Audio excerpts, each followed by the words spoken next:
कहानी की शुरुआत में सोल्जर के एक ग्रुप को दिखाया जाता है जो इस वक्त किसी घने जंगल से होकर गुजर रहे थे। लेकिन इनमें से एक ऐसा भी सोल्जर था जो बहरा था और इसलिए उसे कोई भी आवाज सुनाई नहीं देती थी। तभी इसका साथी इशारा करके पीछे चलने की बात करता है, जिसके बाद सब यहाँ से मुड़ जाते हैं और एक जगह पर रेस्ट करने के लिए रुकते हैं, जहाँ इनके नजदीक में ही एक बड़ा सा तालाब भी था। इसके बाद बहरा सोल्जर अपने घोड़े को एक जगह पर बांध रहा था, तभी इसको पानी के अंदर सोने का एक टुकड़ा नजर आता है। यह देखते ही सोल्जर नदी के पास आता है और तुरंत इसे लेकर अपने पास में रख लेता है। लेकिन इनमें से किसी को भी पता नहीं था कि यहाँ के तालाब में एक सायरन विच भी रहती है, जिसकी पूरी बॉडी हीरे जवाहरात से भरी हुई है। तभी हम देखते हैं कि वो पानी के अंदर छुपी हुई थी और इनको ही देख रही थी। इसी बीच बाहरी सोल्जर को पानी में कुछ हलचल महसूस होती है, लेकिन वो जैसे ही पीछे मुड़ता है यहाँ पर उसे कुछ भी नजर नहीं आता। इसके बाद हम देखते हैं कि सोल्जर के साथ में कुछ और लोग भी आए थे जो यहाँ पर कोई ब्लैक मैजिक करने वाले थे। लेकिन तभी सायरन विच पानी से बाहर आ जाती है और वो अजीब तरीके से डांस भी करने लगी थी। लेकिन इसके बाद वो जैसे ही चिल्लाना शुरू करती है, इसकी आवाज को सुनते ही सभी सोल्जर इसके वश में हो जाते हैं और सभी के अंदर इसे पाने की चाहत आ जाती है। इसके बाद सायरन विच पानी के ऊपर अजीब तरीके से डांस करने लगती है, लेकिन अब उसके चिल्लाने की आवाज को सुनकर सभी सोल्जर बहुत अग्रेसिव हो गए थे और कुछ लोग तो एक झटके में ही मारे जाते हैं। लेकिन जो सोल्जर अभी भी बचे हुए थे, इन सभी के अंदर सायरन विच का अट्रैक्शन भी आ गया था। लेकिन अब कोई भी अपने होश में नहीं होता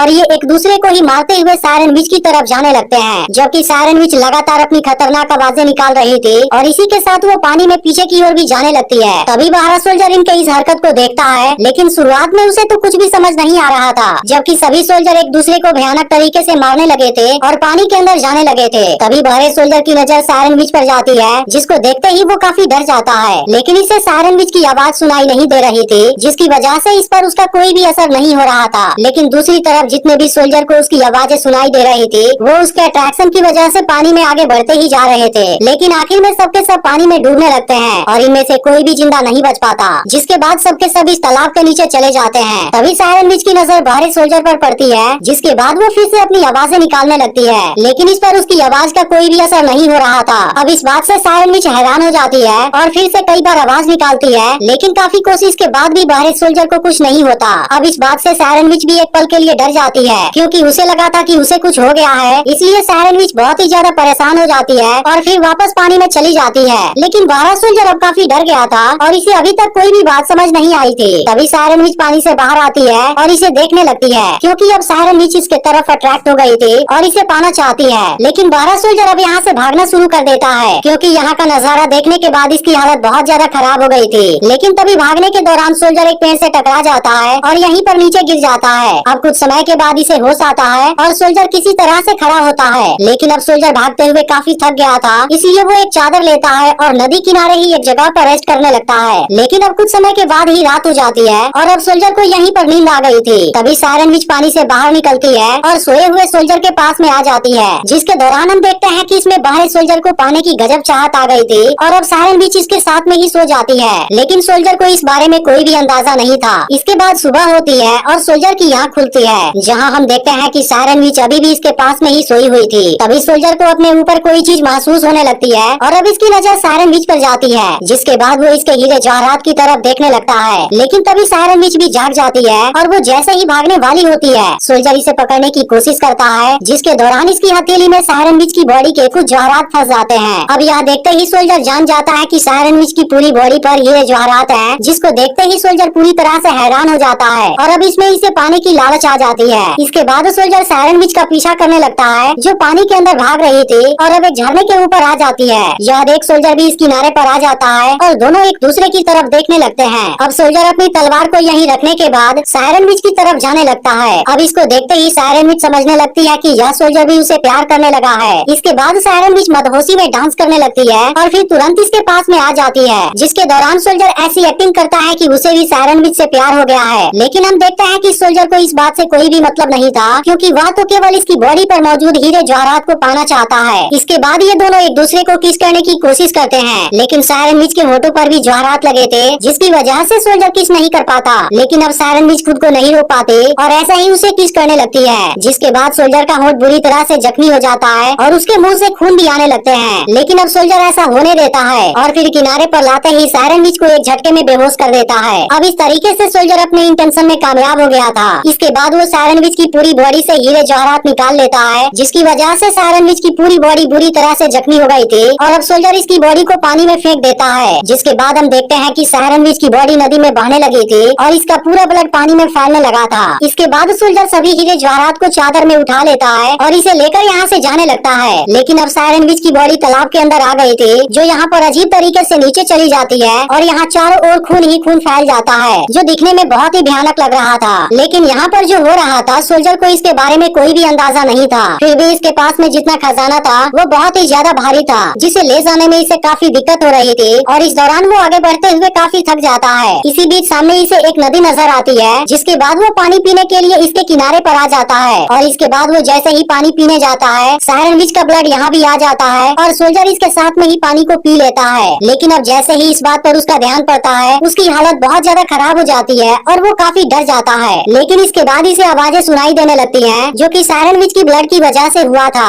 अब इस बात से सोल्जर काफी परेशान हो जाता है और बिल्कुल पागलों के जैसे बिहेव करने लगता है, क्योंकि इसे तो कुछ भी समझ नहीं आ रहा था। अब कुछ देर के बाद सोल्जर शांत हो जाता है और फिर जैसे ही यहाँ से जाने वाला होता है, इसी वक्त सायरन विच पानी से बाहर आ जाती है और जब इसे अपनी बॉडी के सभी हीरे जवाहरात गायब हुए नजर आते हैं, वो काफी परेशान हो जाती है और इसकी वजह से वो बहुत दुखी भी हो गई थी, क्योंकि उसे समझ आ गया था कि सोल्जर के दिल में इसके लिए प्यार तो था ही नहीं, बल्कि वह तो केवल इसके जिस्म के हीरे जवाहरात को चाहता था। तभी उसकी नजर सोल्जर के ऊपर पड़ती है और अब सायरन विच आवाज निकालना शुरू कर देती है, जिसकी वजह से सोल्जर पागल होने लगता है, क्योंकि अभी से आवाजें सुनाई देने लगी थी। इसके बाद वो खुद को नहीं रोक पाता और पानी के अंदर जाने लगता है, जबकि सायरन विच भी धोखे की वजह से लगातार चिल्ला रही थी और इसकी आवाज को सुन सुनकर सोल्जर का मेंटल कंडीशन काफी खराब हो जाता है। लेकिन अब सोल्जर कुछ भी नहीं कर सकता था, क्योंकि वह भी इसके बस में आ गया था। इसके बाद सायरन विच इसको भी पानी के अंदर ले जाने लगती है और अंत में यह सोल्जर भी पानी की गहराइयों में डूब जाता है और अपने लालच की वजह से मारा जाता है। वहीं अब सायरन विच अपने हालत को देख काफी दुखी हो गई थी, जबकि सोल्जर भी उस जगह पर आ जाता है जहाँ पर इसके बाकी साथी भी मरे पड़े हुए थे और यह कहानी इसी के साथ में एंड हो जाती है।